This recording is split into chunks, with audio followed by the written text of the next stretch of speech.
ವೀಕ್ಷಕರೇ, ಕೊನೆಯ ಓವರ್ನಲ್ಲಿ ಕೇವಲ 2 ಎಸೆತಗಳಲ್ಲಿ 10 ರನ್ಗಳು ಬೇಕಾಗಿದ್ದವು. ವೀಕ್ಷಕರೇ, ಈ ಒಂದು ಗುರಿಯನ್ನು ಬೆನ್ನಟ್ಟಿದ ಭಾರತ ತಂಡವು ಭರ್ಜರಿಗೆ ಗೆದ್ದು ವಿಶ್ವ ದಾಖಲೆ ಬರೆದಿದೆ. ಒಂದು ವೀಕ್ಷಕರೇ, ಇವತ್ತು ನಡೆದ ಬಾಂಗ್ಲಾದೇಶ ಹಾಗೂ ಭಾರತ ತಂಡದ ಅಭ್ಯಾಸ ಪಂದ್ಯದಲ್ಲಿ ಭಾರತ ತಂಡವು ಭರ್ಜರಿಗೆ ಕಂಬ್ಯಾಕ್ ಮಾಡಿ ಈ ಒಂದು ಪಂದ್ಯವನ್ನು ರೋಚಕವಾಗಿ ಗೆದ್ದಿದೆ. ವೀಕ್ಷಕರೇ, ಕೊನೆಯ ಓವರ್ನಲ್ಲಿ ಭಾರತ ತಂಡಕ್ಕೆ 10 ರನ್ಗಳ ಅಗತ್ಯವಿತ್ತು.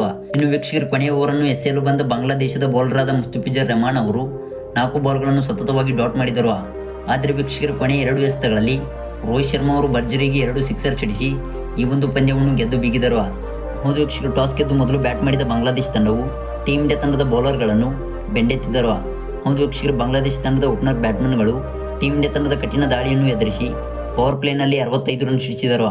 ಇನ್ನು ವೀಕ್ಷಕರ, ಮಧ್ಯಮ ವರ್ಗದಲ್ಲಿ ಬಂದ ಬಾಂಗ್ಲಾ ಬ್ಯಾಟರ್ಸ್ಗಳು ಟೀಮ್ ಇಂಡಿಯಾ ತಂಡದ ಮುಖ್ಯ ಬೌಲರ್ಗಳಾಗಿದ್ದ ಯಜುವೇಂದ್ರ ಚಹಲ್ ಮತ್ತು ಕುಲ್ದೀಪ್ ಯಾದವ್ ಅವರ ಬಾಲ್ಗಳನ್ನು ಬೌಂಡ್ರಿಗಳತ್ತ ಕಳಿಸಿದರು.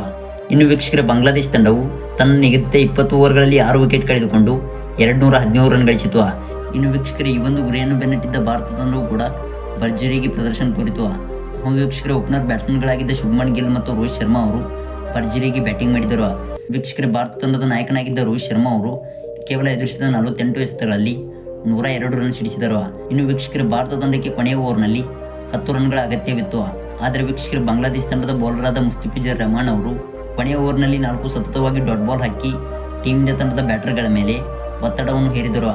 ಇನ್ನು ವೀಕ್ಷಕರ, ಕ್ರೀಸ್ನಲ್ಲಿ ಬ್ಯಾಟ್ ಬೀಸುತ್ತಿದ್ದ ರೋಹಿತ್ ಶರ್ಮಾ ಅವರಿಗೆ 2 ಎಸೆತಗಳಲ್ಲಿ 10 ರನ್ ಬೇಕಾಗಿತ್ತು.